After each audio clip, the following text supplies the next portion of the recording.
મારા મત વિસ્તાર વેજલપુરની અંદર મેં દરેક વખતે કીધું છે કે જુહાપુરા અને વેજલપુર, સરખેજ અને મકરબા આ બેની વચ્ચે એક રોડ જાય છે, જે રોડ ઉપર 50 વર્ષથી હિન્દુ અને મુસ્લિમ જનતા એ રહે છે.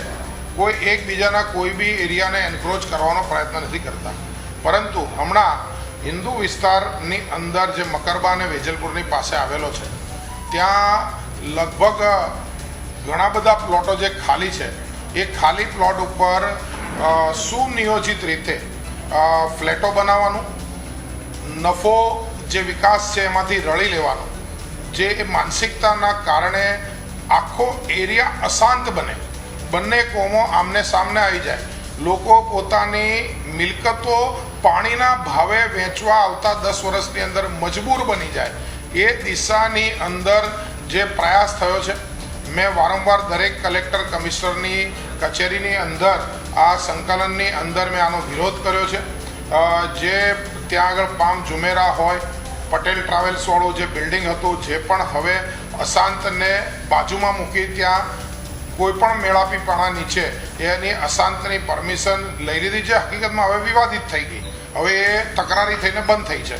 એની સામે જે અલ હમદ હોય એની બાજુમાં જે સરકારી પ્લોટ હોય, અલ હમદની પાછળ શ્રીનગરની વચ્ચે સ્મશાન વેજલપુરની પાછળનો જે પ્લોટ હોય એ પ્લોટ કવર થાય એટલે શ્રીનગરની અંદર પણ જે ડેવલપર છે એની જ જમીન ખાલી પડી જાય, એટલે છેક વેજલપુર ગામ સુધી આખું જુહાપુરા એક્સટેન્ડ થાય.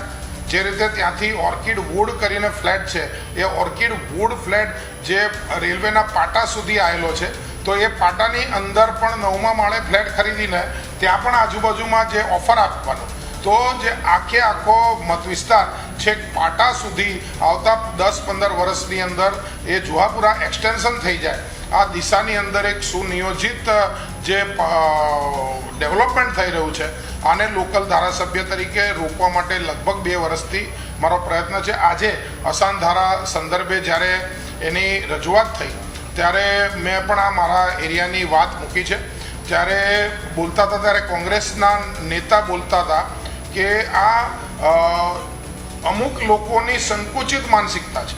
આ સંકુચિત માનસિકતા નથી, પણ આ જે એરિયાની અંદાજની અંદર જે ફૂલ્યું ફાલ્યું છે, છેક ગોમતીપુર, બાપુનગર, દરિયાપુર, જમાલપુર, પાલડી, જુહાપુરા, છેક હવે ફતેવાડી એટલે કે ખેડાને ટચ થઈ જાય ત્યાં સુધીનો આખો જે વસ્તીનું આખા ભારતમાંથી જે પ્રકારે વસ્તી ધીરે કરીને આવીને વસી રહી છે, આના ઉપર મેં માનનીય મહેસૂલ મંત્રીને કીધું કે આના ઉપર કંઈક ધ્યાન આપવાની જરૂર છે. અને અશાંત ધારો એ કોઈ કોમની વિરુદ્ધની અંદર નથી, પરંતુ દરેક કોમના લોકો આ અમદાવાદની અંદર શાંતિથી રહે.